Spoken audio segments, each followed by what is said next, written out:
मेरे प्यारे विद्यार्थियों, जैसा कि आज हम आप लोग को पढ़ा रहे थे तो 12.2 में अंतिम सवाल यानी क्वेश्चन नंबर 8 जब ही हम बता रहे थे तो मौसम खराब होने की वजह से अंतिम सवाल नहीं बता पाए। तो चलिए कोई बात नहीं, वो क्वेश्चन हम बोले थे कि रिकॉर्ड करके आप लोग को ग्रुप में हम भेज देंगे। तो चलिए वो क्वेश्चन हम समझा दे रहे हैं, उम्मीद है कि आप लोग को समझ में आएगा। अगर नहीं समझ में आएगा तो कल बताइएगा, ऑफलाइन में फिर से बता देंगे।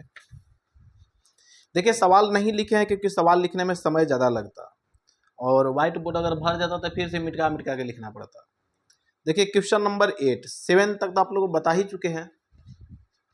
8 कह रहा है कि एक गोलाकार कांच के बर्तन की एक बेलन के आकार की गर्दन है। एक गोलाकार कांच की बर्तन, तो देखिए गोलाकार कांच की यह बर्तन है, इसका गर्दन जो है वो बेलन के आकार का है। तो बेलन का आकार का गर्दन हम पहले ही बना चुके हैं। उसके बाद कह रहा है कि लंबाई, जिसकी लंबाई 8 सेंटीमीटर है और व्यास 2 सेंटीमीटर, ऑलरेडी लिख लिए हैं 8 सेंटीमीटर और 2 सेंटीमीटर। फिर उसके बाद कह रहा है कि जबकि गोलाकार भाग का व्यास 8.5 सेंटीमीटर है। गोलाकार भाग का व्यास मिस्टेक से लीजिए 8.5 सेंटीमीटर है वाला, ठीक। इसमें भरे जा सकने वाली पानी की मात्रा मापकर एक बच्चे ने यह ज्ञात किया कि इस बर्तन का आयतन 345 घन सेंटीमीटर है।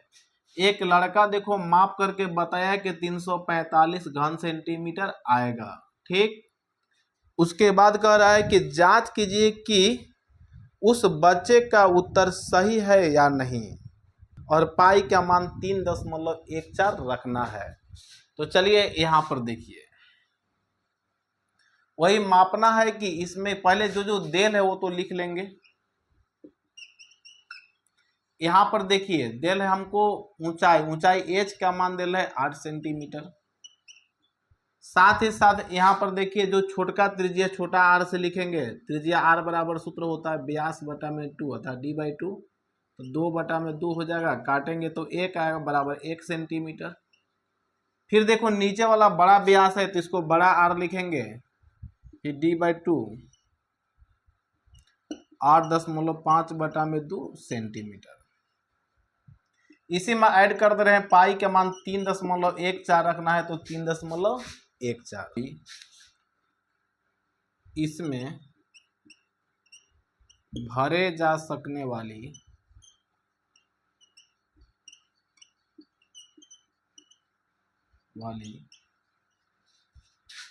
पानी की मात्रा बराबर के चिन्ह देंगे। जैसा कि आप लोग देख पा रहे हैं कि सबसे पहले ये देखिए क्या है, एक गोला है तो वही लिखेंगे गोला का आयतन। गोला दिखाई दिया तो यहाँ पर लिखेंगे गोला का आयतन प्लस के चिन्ह देंगे। इसी में देखिए जैसा कि बताया कि गोलाकार जो बर्तन है इसका गर्दन जो है प्यारे विद्यार्थियों वो है बेलन का आकार का, तो वही लिखेंगे प्लस बेलन का आयतन।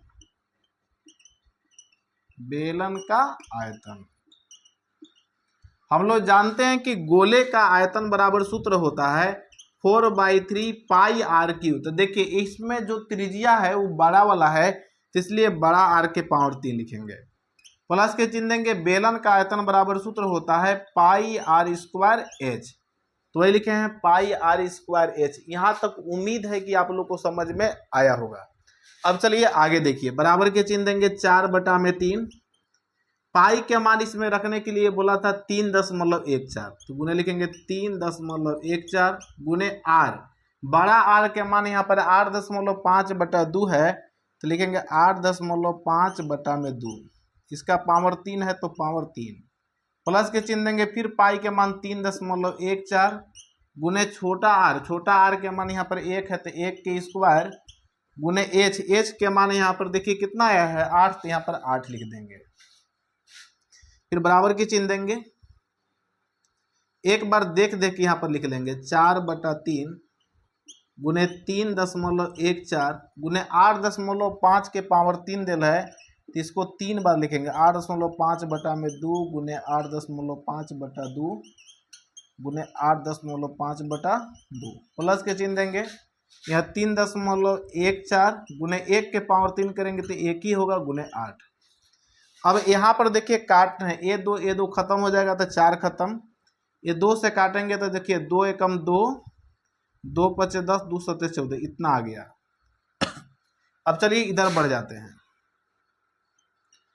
अब यहाँ पर समझिए सभी को गुना करेंगे, 8.5 85 गुने 85 गुने 85, ये वाला सब गुना करते रहे।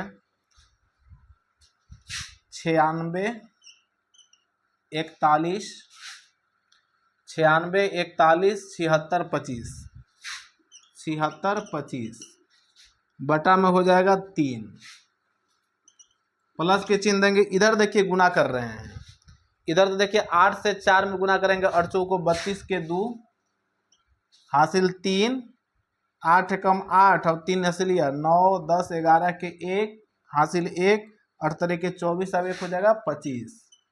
यहाँ पर देखिए 2 अंक के बाद दशमलव, इसलिए 2 अंक के बाद दशमलव। अब उसके बाद देखिएगा यहाँ पर देखिए दशमलव का अंक हो जाएगा 1 2 3 4 5, 5 अंक के बाद दशमलव, तो 1 2 3 4 5 यानी इतना आ जाएगा। अब देखिए 3 से भागा देंगे तो 3 तरीके 9, 3 दूना के 6, 3 एकम 3, फिर दशमलव, यहाँ हो जाएगा 3 एकम 3 तो 1 बचा, 3 तरीके 9,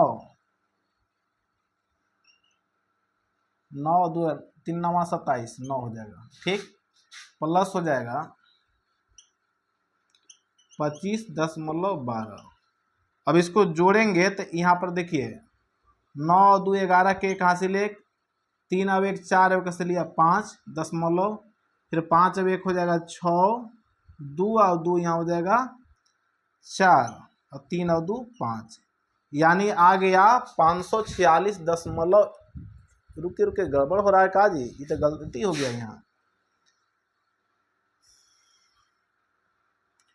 5 अब 1 6, 2 2 4, ठीक, अब तो खाली 3 ना बचा, 346.51 घन सेंटीमीटर। अब जरा देखिए यही पूछा था कि एक लड़का माप करके लाया था 345 घन सेंटीमीटर, अब आपका आया 346.51, तो दोनों तो करेक्ट सेम टू सेम नहीं है, तो लिखेंगे अतः, आप लोग को दिखाई देगा तो ठीक है, नहीं दिखाई देगा तो सुन लीजिएगा, अतः लड़का का कथन गलत है, दिस इज योर आंसर। अब अगर नहीं दिखाई देगा तो सुन ही रहे होंगे कि अतः लड़का का कथन गलत है। इस तरह से आप लोग को प्रश्नावली 12.1 खत्म हुआ, 12.2 खत्म हुआ। कल आप लोग को 13.1 अर्थात नया चैप्टर स्टार्ट हो जाएगा। सभी लोग आना मत भूलिएगा।